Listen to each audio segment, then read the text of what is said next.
Wapendwa, mahali popote mlipo, bado tunaendelea kuwasihi ya kwamba mpate nafasi ya kujumuika pamoja nasi katika mkutano wa Injili katika eneo hili la Nyamasaria. Ninafahamu wazi kwamba mbingu hii pamoja nasi katika mkutano wa siku ya leo tena. Kwa hivyo tunawasihi kabisa, kama vile Nuhu aliposii wale watu wa enzi zile wakaweza kuingia safinani, msije mkaangamia, kwa sababu hivi karibuni nafahamishwa kabisa ya kwamba Kristo yu karibu kurudi ili tuende nyumbani kupumzika. Wapendwa, sio vizuri kupotea, na ndio sababu tumetumwa katika eneo hili kuwakumbusha mambo ambayo hayana budi kutukia kabla ya kurudi kwake Masihi mara ya pili. Kabla tuingia katika mahubiri ya siku ya leo, watumishi wa Mungu wamenena vikali na kikamilifu yale ambao Bwana alikusudia wayanene. Wapendwa, leo mtumishi wa mafundisho ya Biblia ametaja ukweli kuhusu Sabato takatifu. Ninafahamu wengi hawajui ni kwa sababu gani tujifunze Sabato ya Bwana Mungu wetu. Najua tuelewe. Mtumishi, ningependa tusome hili. Kitabu ni cha Mwanzo 2 fungu lake la 1 hadi la 3. Hatujaingia katika mahubiri ya siku ya leo, lakini ningependa uyaelewe mambo fulani pale kwa sababu ni muhimu sana kabla tuingia mahubiri. Takatifu inasema hivi: basi mbingu na nchi zikamalizika, na jeshi lake lote. Na siku ya saba Mungu alimaliza kazi yake yote aliyoifanya. Yes. Akastarehe siku ya saba. Yani Bwana peke yake muumba wako aliyekumba kwa namna ya ajabu. Biblia inaniambia kwamba hata yeye alistarehe. Alifanya namna gani? Alistarehe. Alifanya namna gani? Alistarehe. Katika siku ya Sabato, siku ya saba. Akaanza kufanya kazi yake yote aliyoifanya. Mungu akaibariki siku ya saba. Bwana Mungu wako mwanadamu akaibariki siku ya saba. Akaitakasa kwa sababu katika siku hiyo Mungu anafanya namna gani? Alistarehe. Akaanza kufanya kazi yake yote aliyoumba na kuifanya. Nashukuru sana mtumishi. Mungu alifanyia siku ya saba mambo mangapi? Matatu. Jambo la kwanza, yeye mwenyewe alistarehe. Si kweli? La pili, yeye mwenyewe akaibariki. Ya tatu, Mungu akafanya namna gani? Akaitakasa. Mambo mangapi? Matatu. Siku ngapi? Ya saba. Siku saba ama siku ya saba? Siku ya saba. Biblia inaniambia ni siku moja tu Bwana Mwenyezi Mungu alifanyia hayo yote matatu. Biblia inaniambia katika siku ya saba Bwana alistarehe, Bwana akaibariki, Bwana akaitakasa. Siku moja peke yake, hakutakaza siku tatu za juma. Biblia inaniambia. Wale ambao wapendwa mnatusikiliza katika eneo hili, na kusihi uwe na kalamu na karatasi ukaweze kuandika mafungu kadha wa kadha, kwa sababu ukisikiliza the memory will only retain 10% of what we are saying here. So I request you to have a book and a pen to write exactly that which we are giving, because as we receive from the Father, we relay to the congregation that is listening to us. Amen? All right. Now, katika siku hiyo kuna hiyo ni siku speciali sana. Niwajuze habari. Kitabu cha Exodus 16 fungu la 26. Is a very special day. The Sabbath is a very special day. By the way, siku ya saba ambayo Bwana alisema katika Mwanzo inaitwa Sabato. Si Exodus ilisema 20 fungu la 8. Ilisema kwamba siku ya saba ikumbuke siku ya Sabato. Na fahamu gani? Kumbe siku ya saba inaitwa siku ya Sabato. Ukisoma Qur'an, usome Catechism, usome Biblia, usome vitabu vyovyote vile ikiwemo dictionary, it will tell you clearly or vividly that Sabato ni siku ya saba na inaitwa Saturday. Ni ukweli kabisa. Wapendo, hebu nikufahamishe ni kwa sababu gani. I say it is a very special day.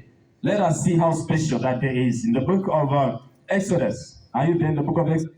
16:26. Look at how special that day is, my dear friends. Wala ambao mnatusikiliza sikia. Siku 6 mtaokota. Inasema, unajua Waisraeli wakitoka Misri wakielekea Kanaani, Bwana alikuwa na watafutia vile ambavyo wanakula kwa sababu hawakuwa na mahali pa kupanda pale jangwani. Kwa hiyo Bwana ndiye alikuwa ngao yao, tegemeo lao kwa kila jambo na kila shughuli.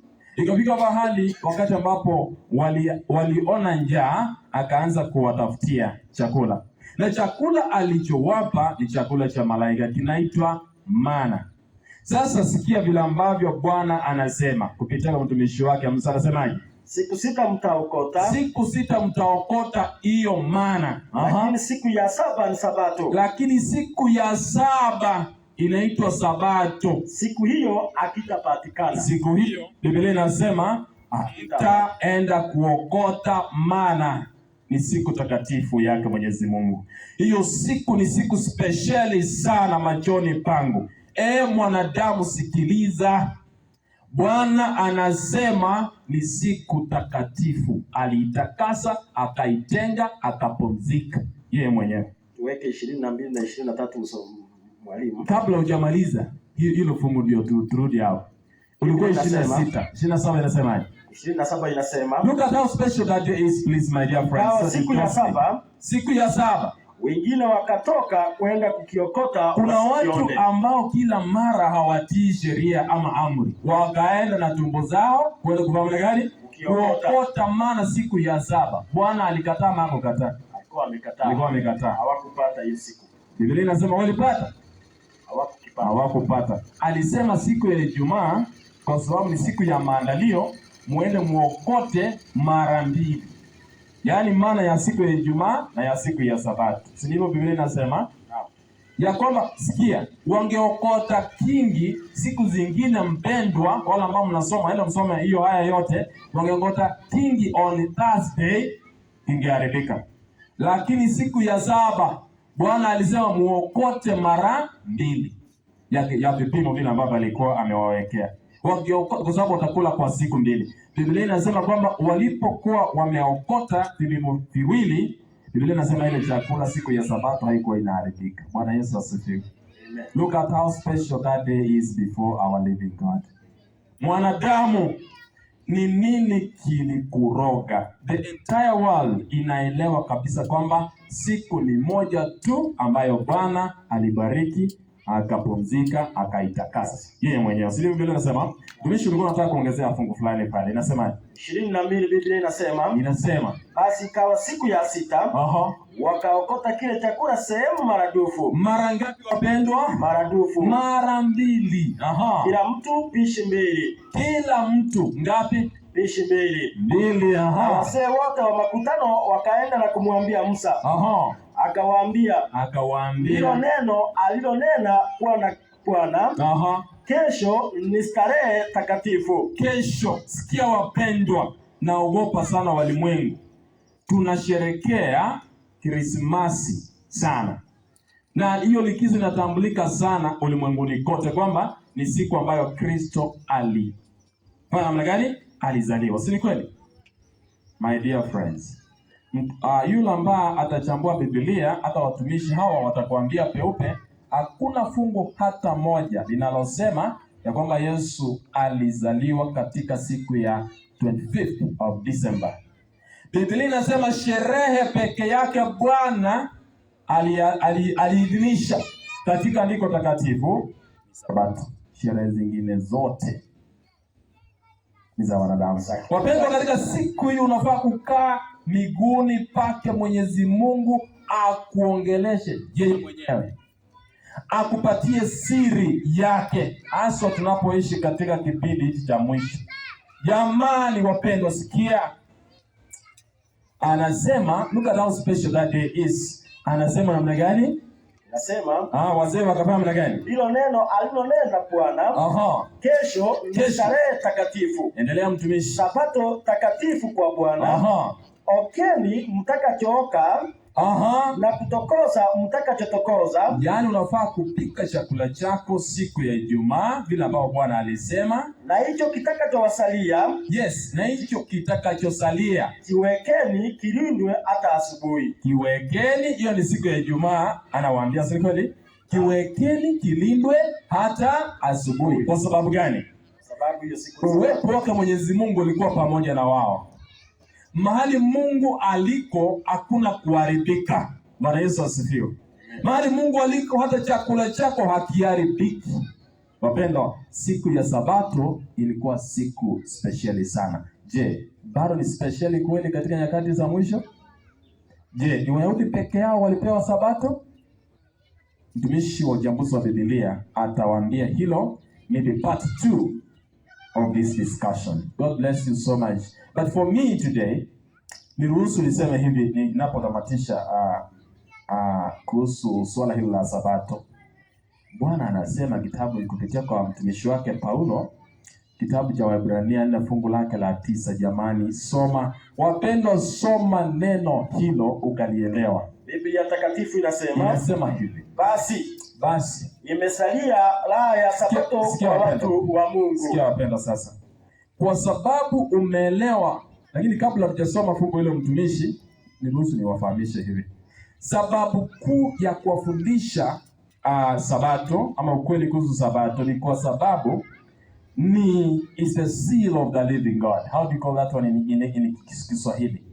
Ni muhuri wake Mwenyezi Mungu. Muhuri. Ukiwekwa muhuri ama ishara, alisema sitakazeni Sabato zangu sababu zitakuwa ishara kati yangu na nani? Na mwanadamu. Kwa hivyo watu wa Mungu wanajulikana kwa kushika amri za Mungu, ikiwemo amri ya Sabato inayotuita kumfanya gani? Kumsujudu Mungu katika siku hiyo, kupumzika katika siku hiyo. Si kweli? Yeah. Sikia wapendwa, ni ishara. By the way, let me tell you for free. Yeyote ambaye atapata nafasi ya kuingia mbinguni, yeyote lazima atawekewa muhuri huu katika kipaji cha uso wake, lazima. Na unajua neno la Mungu linasimama imara. Bwana hawezi kanena kitu kisiwe. Akisema lazima kiwe vile ambavyo amesema. Ya kwamba Sabato itaandikwa peupe kabisa katika mioyo ya wote ambao wanampenda Mungu. Unawekewa muhuri katika mawazo yako. Wapendwa, sikia. Shetani alipogundua kwamba Sabato ni muhuri wa Mungu, amefanya wengi wamepotoka kabisa. Wanafuata Sabato ya uongo. Niruhusu niseme, wapendwa, Mungu hajasema hivyo. Amedhibitisha kupitia kwa fundisho ambalo tumepata siku hii ya leo. Kwa sababu ya muda sitaki kuenda mengi. Nimewaambia kwamba Sabato, kila mmoja ambaye angependa kuingia katika raha ya umilele ni lazima. Watu wanasema kwamba Sabato haitakuokoa. Ni ukweli. Si Sabato inaokoa. Ninafahamu ni Kristo Yesu anaokoa. Lakini huwezi ukasema kwamba unampenda Kristo Yesu na unaharibu Sabato zake. Alipokuwa katika ulimwengu alisema sijakuja kutangua torati au manabii, bali kutimiza. Akasema yeyote ambaye atakayebadilisha moja ya torati hizi na wafundishe watu wafuate hivyo, atakuwa mdogo katika ufalme wangu. Wengi ambao mtumishi alisema, wachungaji ambao Biblia inasema ni kama mbwa. Biblia ilisema, sio mimi nilisema. Sijui mlifikia fundisho lile, kitabu cha Isaya 56. Haturudi tena mtumishi. Lakini ilikuwa Isaya 56 fungu lake la 10 na 11. Si kweli? Ya wachungaji ambao wanafunza watu wa Mungu uongo, wakiwaambia kuja mpokee muujiza wako karudi nyumbani kisha unipatie hela. My dear friends, we call you here for free to teach you the truth, because we have received of the Father and we shall give it to you exactly as you've been given by God himself. Dear friends and brethren, we did come here to joyride. We came here to uplift the cross of Jesus and to teach you exactly that which God wants us to follow.